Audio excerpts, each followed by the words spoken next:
বাংলাদেশ ভারত সম্পর্ক যেন এক নদীর দুই স্রোতের মতো। যদিও ভারত সেই স্রোতে বাংলাদেশকে ডুবিয়ে মারার চেষ্টা করেছে বহুবার, মুখে মুখে সামনে এগিয়ে নেয়ার কথা বললেও ভারত বারবার বাংলাদেশকে আশাহত করেছে। বিশেষ করে 5 আগস্টের পর সেই গল্পে নেয় নতুন মোড়। দিল্লি তার বন্ধুত্বের নীতি ভুলে ঘুরে দাঁড়ায় 180 ডিগ্রি। বাংলাদেশ ভারতের সম্পর্কে শুরু হয় নতুন টানাপোড়েন।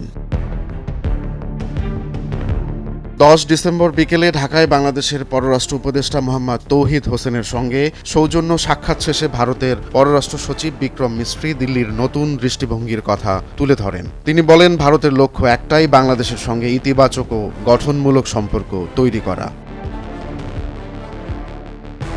এ সময় বিক্রম মিস্ত্রির কণ্ঠে ছিল আস্থা ও আশার সুর। তিনি বলেন, আমাদের সম্পর্কের কেন্দ্রে থাকবে দুই দেশের মানুষের কল্যাণ। অতীতে আমরা যেভাবে কাজ করেছি, ভবিষ্যতেও সেই ধারাবাহিকতায় এগিয়ে যাব।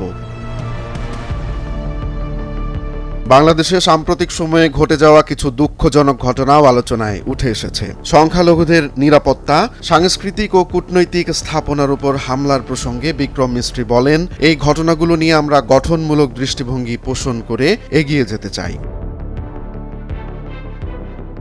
ভারত এবার বাংলাদেশের অন্তর্বর্তী সরকারের সঙ্গে ঘনিষ্ঠভাবে কাজ করতে আগ্রহী। এই মনোভাব কি ভারতীয় নীতিতে পরিবর্তনের ইঙ্গিত দিচ্ছে? বিশ্লেষকরা বলছেন, ভারতের এই কৌশলগত আগ্রহ যেন এক নতুন সম্ভাবনার জানালা খুলে দিয়েছে।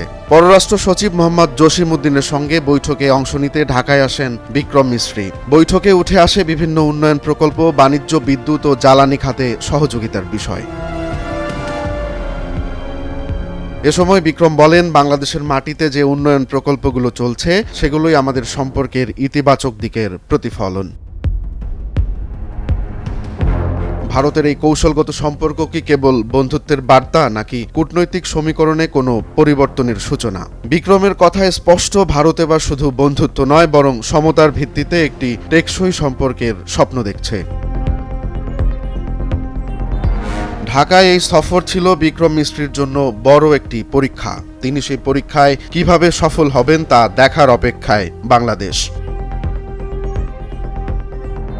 শেষ পর্যন্ত সম্পর্কে ঝড় এলেও ভারত ও বাংলাদেশ অভিন্নভাবে তাদের পারস্পরিক স্বার্থকে সম্মান জানিয়ে সেই সম্পর্ককে সামনের দিকে এগিয়ে নেবে বলে মনে করছে ভারত।